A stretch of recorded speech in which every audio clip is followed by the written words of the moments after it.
ایک شخص تھا مدینۃ المنورہ میں، ایک عورت سے اس کی بات ہوئی تو اس نے کہا کہ تم میرے سے نکاح کر لو۔ اس خاتون نے کہا کہ میں تمہارے سے نکاح کر لیتی ہوں، لیکن میری شرط یہ ہے کہ میں وہاں مکے آپ کے ساتھ نہیں جا سکتی۔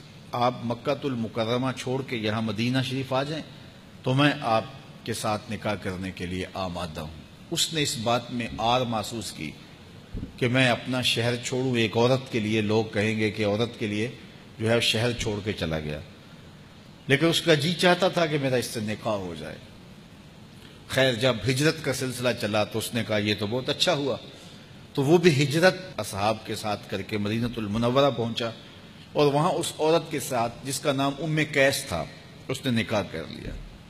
تو آپ وہ حدیث سنتے ہیں، حضور نے یہ تب فرمایا تھا انما الاعمال بالنیات انما لکل امرئ ما نوی فمن كانت ہجرتہ للدنیا یصیبها او لامرأۃ ینکحها فہجرتہ الی ما ہاجر الیہ۔ فرمایا کہ اعمال کا دار و مدار نیتوں پہ ہے۔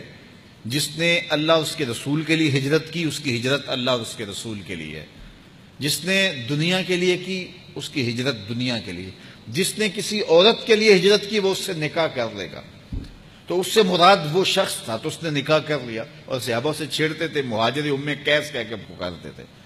تو اب اس نے ہجرت بھی کی، لیکن اس کی نیت میں یہ تھا کہ چلو میں اس سے نکاح بھی کر لوں گا۔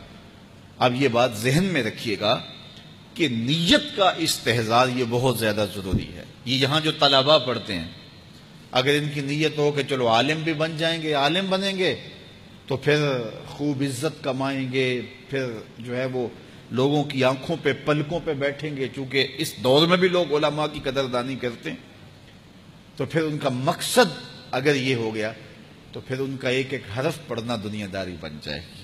اور اگر مقصد یہ ہے کہ میں پڑھوں، سیکھوں اور اس سے اپنے عمل سنواروں، اور اللہ اگر مجھے توفیق دے دے تو میں وہ خیر کی باتیں اوروں تک بھی پہنچاؤں تو کہ اللہ کے رسول کی امت سنور جائے اور بھٹکی ہوئی انسانیت راہ ہدایت پہ آ جائے۔ تو یہ نیت میں اگر شامل کر لیا تو باقی روٹی پانی تو بند نہیں ہوگا، عزتیں بھی نصیب ہوں گی، لیکن